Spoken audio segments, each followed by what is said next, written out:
ඔයාලට කොහොමද? තාරුගේ කතා ලෝකයේ YouTube channel එකට ඔයාලා හැමෝම සාදරයෙන් පිළිගන්නවා. ලන්ඩන් නුවරට රාත්‍රියේ උදා වුණේ මුළු නගරයම සීතල මීදුමකින් වසා ගනිමින්. වීදි ලාම්පු වල කහ පාට එළිය ඒ මීදුම අතරින් පෙනෙන හරියට අහසින් වැටෙන තරු කැට වගේ. කෙන්සින්ටන් වල පිහිටි හෝටල් කාමරය ඇතුලේ තිබුණ දැඩි නිශ්ශබ්දතාවයක්. ඒ නිශ්ශබ්දතාවයේ බිඳුනේ ශාක්‍යයේ සපත්තු අඩි සද්දෙන්. ශාක්‍ය කාමරය පුරා එහාට මෙහාට නොසන්සුන් ලෙස ඇවිදිනවා. ඔහු ඇඳගෙන හිටියේ ඉතාම අලංකාර කළු පාට කෝට් එකක්. සුදු පාට කමිසයේ කළු පාට බෝ එක එක්ක ශාක්‍ය දිහා බැලුවම පෙනුනේ කඩවසන් චිත්‍රපට නළුවෙක් වගේ. ඒත් ඒ මූණ කියවාගත නොහැකි හැඟීම් සමුදායකින් පිරී තිබුණා. සාරණ්‍යා, ඔයා තාම ලෑස්ති නැද්ද? අපිට පරක්කු වෙනවා. ශාක්‍ය අතෝර්ලෝසු දිහා බලාගෙන කෑ ගැහුවා. මිස්ටර් ෂැන්ක් වෙලාවට වැඩ කරන මිනිහෙක්. අපි විනාඩියක් හරි පරක්කු වුණොත් එයා අපිව හම්බෙන්නේ නැහැ. ඒත් එක්කම බාත්රූම් එකේ දොර ඇරෙද්දි ශාක්‍යයේ දුටු දෙයින් ගල් ගැසුණා. සාරණ්‍ය එළියට ආවේ ඉතා අලංකාර කළු පැහැ වෙල්වෙට් ගවුමක් ඇඳගෙන. ඒ ගවුම ඇගේ ඇඟට මැල්ලා තිබුණ ඇගේ සිරුරේ හැඩය මනාව ඉස්මතු කරමින්. ගවුමේ කර ටිකක් ගැඹුරට කැපිලා තිබුණා. ඒ නිසා ඇගේ දිගු ගෙල හොඳින් කැපී පෙනුණා. ඇය ආභරණ වලට දැම්ම පුංචි දියමන්ති කාරාම් දෙකක් විතරයි. ඇගේ දිගු කොණ්ඩේ එක පැත්තකට වෙන්න දාලා තිබුණා. තද රතු පාට ලිප්ස්ටික් ගාලා හිටපු ඇය දිහා බැලුවම ශාක්‍යයට හිතුනේ මේ ඇත්තටම මගේ වයිෆ්ද? ඒ තරම් රැය ලස්සනයි. සාරණ්‍ය ශාක්‍ය දිහා බලා සිනාසුණා. ඇයි මොකද ඔහොම බලන්නේ? මේක කැතයිද? ඇය තම ගවුම හදාගන්න ගමන් ඇහුවා. නෑ, කැත නෑ. යමු. ශාක්‍ය අහක බලාගෙන දොර පැත්තට ගියා. එයා කැමති වුණේ සාරණ්‍ය ඉස්සරහා තමන්ගේ හැඟීම් පෙන්වන්න. ඒත් ඔහුගේ හිත ඇතුලේ ගැස්ම ඔහුටම පාලනය කරගන්න අමාරු වුණා. සාරණ්‍ය ඒ දිහා බලලා හිතින් hina වුණා. මම දන්නවා ශාක්‍ය ඔයාට හිතාගන්න බැරුව ඉන්නේ කියලා.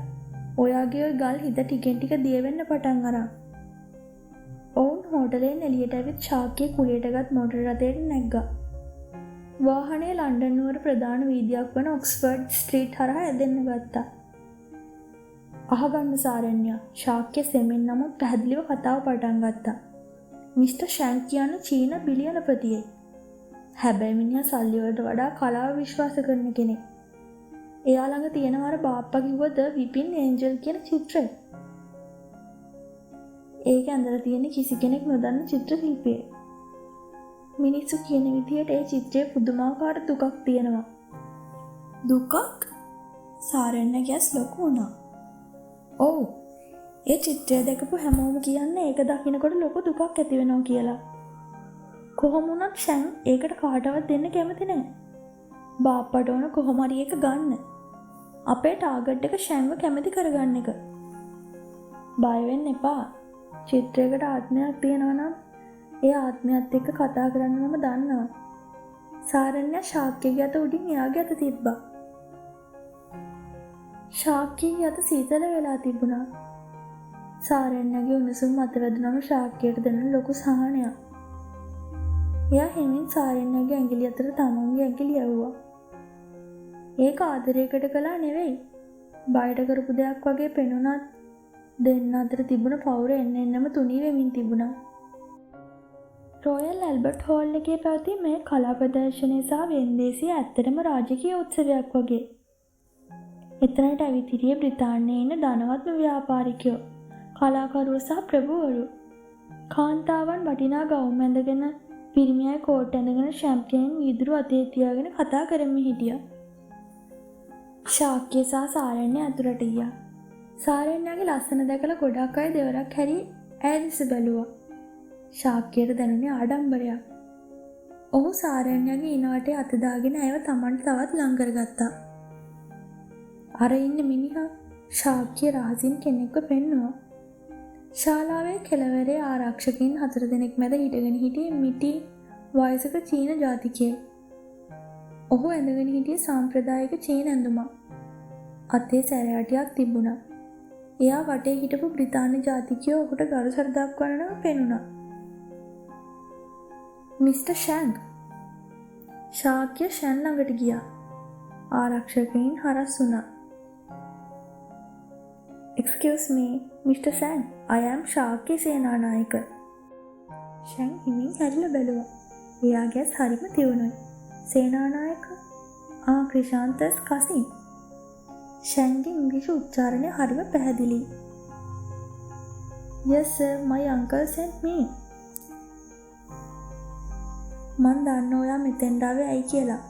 එයාට ඕන විපින් ඒන්ජල්. එයාට කියන්න හීනමවන්න එපා කියලා. මං ඒක විකුණන්නේ නෑ. ෂැන් ආපහු අහක බලාගත්ත. සර් මට දෙගුණයක් ගෙවන්න පුළුවන් ඕනම ගාණක්. ශාක්‍ය ඉක්මනට කිව්වා. ෂැන් මහා හයියෙන් hina වුණා. ඒ hinaව මුළු ශාලාවටම ඇහුණා. කොල්ලෝ, ඔයා හිතන්නේ හැම දෙයකටම මිලක් තියනවා කියලාද? සමහර දේවල් මිල කරන්න බෑ. චිත්‍රය විකුණන්නේ නැත්තේ කවුරුවත් ඒක තේරුම් නොගන්න නිසා. හැමෝම දකින්නේ නිකම්ම අඬන කාන්තාවක් විතරයි. එයාලගේ ආත්මය දකින්නේ නෑ. කියෝ ෂැන්ක් යන්න හැදුවා. ශාක්‍යගේ අන්තිම බලාපොරොත්තුවක් නැති වෙන වේදනාවෙන් සාරෙන් යදිහා බැලුවා. ඇය අඬන්නේ දුකට නෙවෙයි. ඇය අඬන්නේ සතුටට. පිරිසිදු ඉංග්‍රීසියෙන් කියවුණු ඒ වාක්‍යයත් එක්ක ෂැන් එහෙමම නතර වුණා. ඔහු හැමින් ආපහු හැරුණා. කතා කළේ සාරෙන්ය. ඇය හිටගෙන හිටිය ශාක්‍යය ටිකක් පිටුපසින්. ඇගේ ඇස් තිබුණ ෂැන් දිහා නෙවෙයි. ෂැන්ට පිටිපස්සෙන් බිත්තියේ එල්ලා තිබුණු රේන්දකින් වහලා තිබුණු ලොකු රාමුවක් දිහා. ෂැන් සාරෙන්ය ළඟට අඩියක් තිබ්බා. ඔයා මොකද්ද කිව්වේ? සාරෙන්ය නොබියෝ ෂැන්ගේ ඇස් දිහා බැලුවා. මම කිව්වේ ඒ සුරංග නාඩන්නේ දුකට නෙවෙයි. මිනිස්සු හිතන්නේ කඳුළු කියන්නේ දුකට විතරයි කියලා. ඒත් පින්සල හසුරුවපු කෙනා ඒ කියන්නේ ආටිස්ට්. ඒ කඳුළු ඇදලා තියෙන ආලෝකයේ වැටෙන විදිහට. සාමාන්‍යයෙන් දුකේ කඳුළු අඳුරුයි. ඒත් සතුටු කඳුළු පලිකු වගේ දිලිසෙනවා. මම තාම ඒ චිත්‍රය දැක්කේ නෑ. ඒත් මට දැනෙනවා ඒකේ තියෙන නිදහස් වීම වගේ තේමාවක්. ෂැන් පුදුමයෙන් ගල් ගැහිලා බලන් හිටියා. එතන හිටපු අනිත් අයත් මුකුත් නොකිය බලන් හිටියා. ඔයා කොහොමද චිත්‍රය දකින්නවත් නැතුව ඒක දන්නේ? ෂැන් දැඩි කුතුහලයෙන් ඇහුවා. ආටිස්ට් කෙනෙක්ගේ හදවත තේරුම් ගන්න තවත් ආටිස්ට් කෙනෙක්ට පුළුවන්. මමත් චිත්‍ර අඳිනවා. මම දන්නවා පින්සලක් අතට ගත්තාම දැනෙන හැඟීම. ෂැන් ආරක්ෂකයින්ට අතින් සංඥා කළා. රෙද්ද ඉවත් කරන්න. ආරක්ෂකයින් අර ලොකු රාමුව වහලා තිබුණු රතු පාට වෙල්වට් රෙද්ද අයින් කළා. මුළු ශාලාවම වාව් කියලා හුස්ම ගත්තා. ඒක අඩි 4ක් විතර උස තෙල් සායම් චිත්‍රයක්. ඒකේ හිටියේ සුදු පාට ඇඳුමක් ඇඳපු ලස්සන කාන්තාවක්. ඇයට පියාපත් තියෙනවා. ඇය අහස දිහා බලාගෙන අඬනවා. ඒ මුහුණේ තිබුණු ඉරියව් කොච්චර තියුණුද කියනවා නම් ඇත්තට මෙතන කෙනෙක් ඉන්නවා වගේ දැනුණා. සාරෙන්ය කිව්වා හරියටම හරි. ඒ කඳුළු දිලිසෙනවා. ඒකේ තිබුණ වේදනාවක් නෙවෙයි. යම් කිසි බරකින් නිදහස් වුණා වගේ හැඟීමක්. ෂැන් සාරෙන්ය දිහා බැලුව ගෞරවයෙන්. ඔයා හරි. අවුරුදු 20ක් තිස්සේ මිනිස්සු මේකට මිලියන ගණන් ගෙවන්න කැමති වුණා. ඒ හැමෝම චිත්‍රය ගැන කිව්වේ බලන්න ඒකේ තියෙන දුක කියලා. ඔයා තමයි මේකේ සතුටක් දැක්ක පළවෙනි කෙනා. ඇත්තටම මගේ බිරිඳ තමයි මිය යන්න කලින් මේක ඇන්දේ. ෂැන්ගේ ඇස්වල කඳුළු පිරුණා. ශාක්‍ය මේ දිහා බලන් හිටියේ පුදුම වෙලා. සාරෙන්ය මේ තරම් ගැඹුරට දේවල් දකිනවා කියලා ශාක්‍ය කවදාවත් හිතුවේ නැහැ. young lady, what is your name? ෂැන් ඇහුවා. සාරෙන්ය සේනානායක. සේනානායක. ෂැන් hina වුණා. ක්‍රිෂාන්ත නම් මෝඩේ. ඒත් එයාගේ බෑනා නම් හරිම වාසනාවන්තයි. ෂැන්ක් ශාක්‍යගේ අතට එයාගේ කාඩ් එක දුන්නා. මේක ගන්න. චිත්‍රය ඔයාගේ. සල්ලි වලට නෙවෙයි. ඔයාගේ බිරිඳ චිත්‍රය තේරුම් ගත්තට තෑග්ගා. ශාක්‍යයට හිතා ගන්නවත් බෑ. කෝටි ගාණක් වටිනා චිත්‍රයක් නිකම්ම ලැබුණා. හරිම පුදුමයි. thank you sir. ශාක්‍ය සතුටින් කියමින් සාරණ්‍යගේ ඉනවට අත තද කළා. ෂැන් කියන්න ගියා. සාරණ්‍ය චිත්‍රය දිහා බලාගෙන හිටිය ගැඹුරු කල්පනාවක. ඇයට දැනුණා ඒ චිත්‍රය ඈත් එක්ක මොකක් හරි සම්බන්ධයක් තියෙනවා කියලා. වෙන්දේසි ඉවර වෙලා ශාක්‍ය සහ සාරණ්‍ය එළියට ආවා. චිත්‍රය හෝටලයට එවන්න ෂැන් කටයුතු කරලා තිබුණා. එළිය හොඳටම හිම වැටෙනවා. ලන්ඩන් වල පළවෙනි හිම වැටීම. සාරණ්‍ය ශාක්‍ය කතා කළා. එයාගේ කටහඬේ වෙනද තිබුණු රළු ගතිය නෑ. thank you. මම අද දැනගත්ත සල්ලි වලට කරන්න බැරි ගොඩක් දේවල් ඔයාට කරන්න පුළුවන් කියලා. මම ඔයා ගැන හිතපු විදිහ ඇත්තටම වැරදි. ශාක්‍යගේ ඇස්වල තිබුණ සැබෑ පසුතැවීම. සාරණ්‍ය hina වෙලා ආස දිහා බැලුවා. හිම කැට ඇගේ මූණට වැටුණා. මිනිස්සු පොත්වල පිටකවරේ බලලා පොත ගැන තීරණය කරනවා ශාක්‍ය. ඒකයි වැරද්ද. ඔයා මගේ පිටකවරේ දැක්ක මිසක් මගේ කතාව කියවන්න උත්සාහ කළේ නෑ. ශාක්‍ය සාරණ්‍යයට තවත් ලං වුණා. සීතල හුළඟට සාරණ්‍ය ගැහෙද්දී ශාක්‍ය ඉක්මනින් තමන්ගේ කෝට් එක ගලවලා ඇගේ කරවටා දැම්මා. එහෙනම් මට උගන්වන්න. ඒ කතාව කියවන්න මට උගන්වන්න. දෙන්නගේ ඇස් එකිනෙකට යාවුණා. හිම වැටෙන ලන්ඩන් පාරේ විදුලි ලාම්පු වලින් බැබලෙන මේ මොහොතේ ශාක්‍යගේ සහ සාරණ්‍යගේ හිතවල තිබුණු ප්‍රශ්න සියල්ල මොහොතකට අමතක වුණා. එක්වරම ශාක්‍යගේ ෆෝන් එක රින් වුණා. "ඒ බාප්පා, වැඩේ හරිද?" ක්‍රිෂාන්ත් ඇහුවා. "ඔව් බාප්පා, චිත්‍ර අපේ." ශාක්‍ය ආඩම්බරෙන් කිව්වා. "හොඳයි. එහෙනම් හෙට උදේම වරෙන්. මම පොරොන්දු වෙන විදිහට මගේ 110 උඹට දෙනවා. හැබැයි තව දෙයක්. ජයන්ත දැනගෙන උඹලා මෙහෙ ආවා කියලා ඌ අද දවල් ලන්ඩන් නෙවෙයි. පරිස්සමෙන් හිටපන්. ඌ ඇවිත් තියෙන්නේ තනියම නෙවෙයි." ෆෝන් එක කට් වුණා. ශාක්‍යගේ මූණ ආයෙත් බරපතල වුණා. "මොකද ශාක්‍ය?" "ඒ පාර ජයන්ත මෙහෙ ආවලු අපේ ගමන නවත්තන්න." ඒ වෙලාවෙම වුන්ට පිටිපස්සේ කළු පාට වෑන් එකක් ඇවිත් වේගයෙන් බ්‍රේක් ගැහුවා.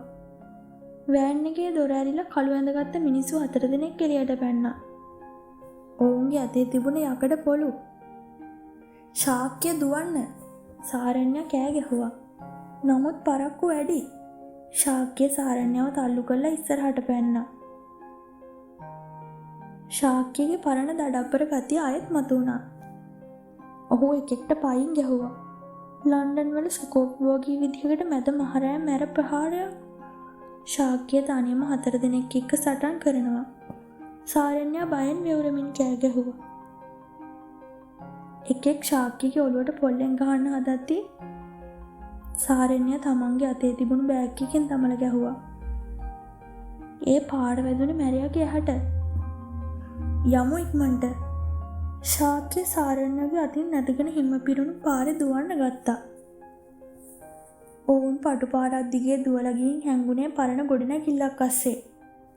දෙන්නම හති අරිනවා. ශාක්‍යගේ තොල පැල්ල ලේනවා. සාරණ්‍යගේ කොණ්ඩේ අවුල් වෙලා. "ඔයාට තුවාලද?" සාරණ්‍ය ශාක්‍යගේ මූණ අල්ලලා ඇහුවා. "නෑ, මට කමක් නෑ. ඔයා හොඳින් නේද?" ශාක්‍ය බියටම සාරණ්‍යව මුළු ඇඟෙම බදාගත්තා. ඒ වෙලාවේ ඔහුට දැනුනේ තමන්ගේ පණ්ඩත් වැඩිය මේ කෙල්ලව වටිනවා කියලා. "අපි බේරුණා ශාක්‍ය." "ඔව්. ඒත් මේරේ අපිට හෝටලයට යන්න බෑ. උන් එතනත් ඇති." ශාක්‍ය වටපිට බැලුවා. ඔවුන් ඉන්නේ තේම්ස් ගඟ අයින තියෙන පරණ බෝට් හවුස් එකක් ළඟ. "අද රැට අපිට මෙතන තමයි ඉන්න වෙන්නේ. ඒ සීතල රාත්‍රිය අනතුරු මැද තනියුණු හුදකලාව." ශාක්‍ය සහ සාරණ්‍යගේ ජීවිතේ අමතක නොවන රැයක් වෙන්නයි යන්නේ.